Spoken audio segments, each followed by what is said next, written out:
For exercise 8, we are covering the overview of the skeleton. So exercise 8, 9, and 10 are all going to be about the skeletal system, but exercise 8 is going to be covering the general overview, whereas 9 and 10 are going to go into the actual bones itself. So when we are talking about the general skeleton at this point, we are just really talking about a couple different things, but one of which is going to be the bone.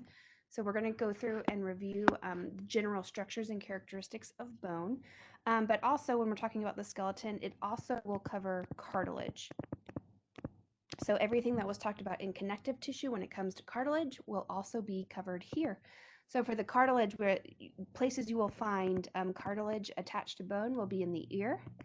You will also have cartilage in the nose, cartilage in the larynx, in the trachea, and then parts of the rib cage will be connected with cartilage. So we're going to see these areas of cartilage pop up again. When we're talking about the skeleton, there's an overall function to what the skeleton is able to do. So its main focus is going to be really protection. It is a hard it's a hard surface, it's a hard structure, so it helps maintain the protection for our internal or our more integral tissues inside. It's also have a function that's responsible for support. Your skeleton supports all of your organs, otherwise we'd be a puddle of muscle on the floor. So the skeleton will act as support, but because we have our skeletal muscle that then will be attached to all of our bones, one of the functions is that it will act as a lever. So there will be movement. So our bones will actually be able to produce movement, which is moving our whole organism. So all of that, those three primary protection, support, and movement are the overall functions of the skeleton as a whole. So as we're going to talk about starting really with bones, but whenever you hear the term bones that are connected to each other, they will be connected at a thing called a joint. So whenever you have a bone to bone, it will be called a joint. Another term that you will hear is actually going to be the term articulation. So as we go, if you hear the term articulation, it just means that you have your bones connected to another bone at a joint. So that's a term we'll use a lot. Okay, looking at our skeleton, there are going to be two divisions to your skeleton. The first division to your skeleton is going to be your axial skeleton. And this is going to be everything that is on the midline or on the center of the body. So the axial skeleton will be covered in chapter 9. So that's where we'll go over all of the bones that make up the axial skeleton. The second division to the skeleton is going to be the appendicular. The appendicular skeleton is going to be the limbs and their attachments. So how your limbs actually attach to the appendicular or to the axial skeleton will be covered in the appendicular section. So this is going to be everything that attaches to the limbs. So it'll be attaching to the center. This will be covered in the chapter 10. So that's why this section is covering 8, 9, 10, because we're going to talk about bones and the skeleton as a whole, and we're going to cover the axial and the appendicular.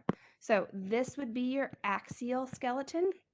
Essentially, it's going to be your skull and your the area of your midline that's going to cover your thoracic column and your spinal cord or your vertebrae, whereas your appendages and how they connect are going to be considered the appendicular. So that's a very rough drawing, but that's what we're going to cover.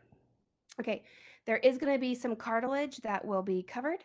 So you do need to know when you see these areas, some of that cartilage. But in general, When we're talking about bone, there is 206 bones in the adult human. So children will actually have more bones, and these bones will fuse together. So while the adult has 206, there is more in children that will then fuse together. There are two different types of bone, or sometimes it's going to be called textures. So two different textures of bone. The first texture of bone is called compact. And compact bone is going to have a smooth appearance. It's flat, it is smooth, it is compact. The second texture or type of bone is going to be called spongy. And this is going to have small openings. So this is kind of going to look like a kitchen sponge or a sea sponge or a shower sponge, where it's going to have some small openings in the bone. It's not going to be very, very smooth. So we're going to look at some examples of the smooth and spongy bone in chapter 9, or exercise 9 and exercise 10, as we start looking at the different types and locations of bone. But you do need to know those two. So bones are really cool. They're going to have these two different kinds of textures of bone, but they are also going to be classified in a couple different ways. And first way they're classified is they're going to be classified by the gross anatomy, what they look like to the naked eye on the outside. So the gross anatomy of a bone, you can have a long bone. If you have a long bone, this is going to be a bone that is longer than it is wide. So this is going to be your stereotypical thigh bone. An example of this will be the femur or your humerus. You'll learn where these are in the next section. So the thigh bone or the arm bone, femur or the humerus. It's a long bone. It's longer than it is wide. You can also have a short bone. A short bone is going to be just like what it is. It's going to be kind of cube-shaped, kind of short. So it is going to be about the same width as it is length. So these will typically look like this type of bone. So an example of this is going to be found in your fingers, and these are going to be your carpal bones. So when you get to this section of the fingers and the toes, fingers and the hands, look at the carpal bones, and those are examples of short bones. You can also have a flat bone. And a flat bone will be one that is going to be essentially super on the thin side. It's not going to be thick. These are actually also usually going to be slightly curved. So instead of being like a flat piece of paper like this, these bones will usually have some sort of natural curve to it. So an example of a flat bone looks like a piece of bread. It's super skinny, super thin, but it kind of has a curve to it. An example of this is going to be all of the bones that are found in the skull. All of these will kind of have a rounded but a very thin flat bone characteristic. And then because sometimes science makes sense, we have a long bone, we have a short bone, we have a flat bone, and then we have an irregular bone. And an irregular bone is exactly what it sounds like. It is a bone that does not fit into the other categories. So it is not just a long bone, it is not just a short bone, it is not just a flat bone, but it doesn't fit, which is kind of actually very true. So you have some bones that will look kind of like a random piece of artworks. You have one bone that kind of looks like that. You'll have other bones that will have other shapes. So an example of this is going to be all of your vertebrae. So the bones that will make up your backbone. So these are the bones that don't fit. When we're talking about your bones, the most common bone that you think about is going to be this long bone right here. So when we're looking at a long bone, some terms that we're going to use is the gross anatomy of a long bone. So when we're looking at this, you will see the bones that will kind of be shaped like this. I am not an artist, but it's a rough drawing. There will always be two sides. There will always be one end and a second end. These are going to be called your epiphyses. So these, epiphysis is one, epiphyses is going to be plural. So you will always have two epiphysis or two epiphyses. This is the end of your bone. And then you will have this middle section, or what is called the shaft of the bone. And this is going to be your diaphyses. And with this diaphyses, essentially every long bone is going to have two endings and one middle section that qualifies as the shaft. So these are two terms that you're going to come across, the epiphyses and the diaphysis. We'll come across a lot. Okay, so when you're looking at the microscopic, so this is going to be the gross anatomy, just briefly. Now if we were to take this and kind of do a section right there, what we're going to see is we're going to look at the, not the gross anatomy, I apologize, the microscopic anatomy of a long bone. So what does that look like? Actually take this, and if we were to chop our bone in half, this long bone, the inside right here is going to be made up of compact bone. So now we're going to chop that guy in half, take it. This is what compact bone is going to look like. It's what makes up the diaphyses. So when you're looking at the compact bone and you're looking at the microscopic anatomy, this was briefly shown when we talked about tissues, because bone is a type of tissue. But underneath the microscope, it will look more like the rings of a tree.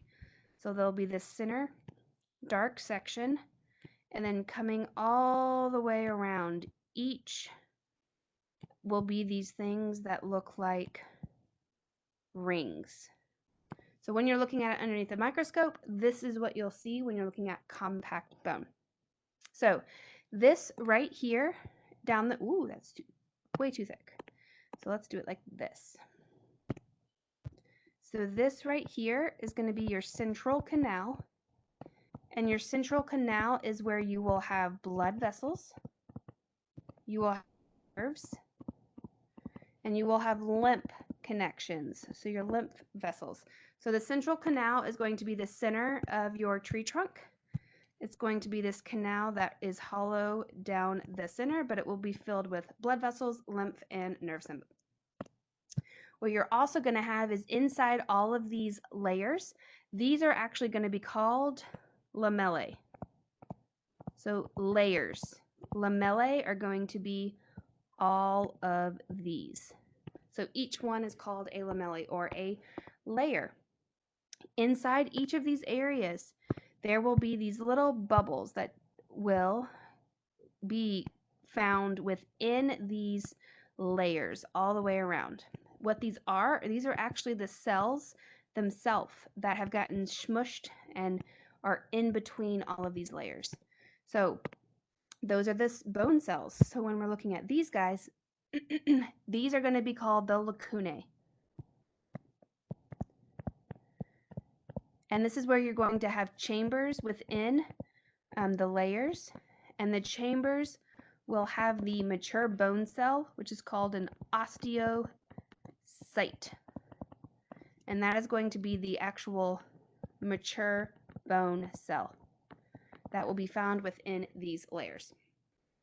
So a couple other things that we're going to have with these lamellae and this lacunae and this central canal is the last thing we're going to talk about is sometimes within these compact bones, you'll see little branches that kind of will string along and on the way out. These are actually going to be called caniculi. So whenever you see these caniculi, they are small little canals that are going to go horizontal. So they are canals that are radiating out of the center of the central canal to the entire bone. So this is what you're going to look at when you see the microscope. This is also what the drawing is for this week. One thing to note with this is compact bone, but this right here, right now, is an example of one osteon. So an osteon is essentially one tree trunk ring. You may also see the term Haversian system. That is an older term that is getting replaced by osteon, but you still may see that term. It's the concentric circles around the central canal. However, when you look at this underneath the microscope, what you'll actually see is osteons that are all put together right next to each other. So if that is one osteon, here will be a second osteon. So those are going to come together. Here is a third osteon.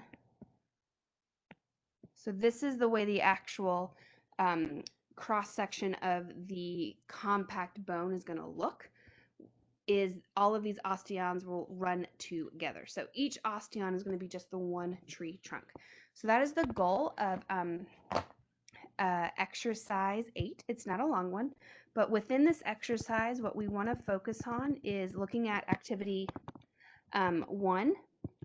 So it does need to be examining the long bone and understanding all of those pieces. You can see the diaphysis and the epiphysis. We are going to be doing activity 3. And within activity 3, we're doing compact bone.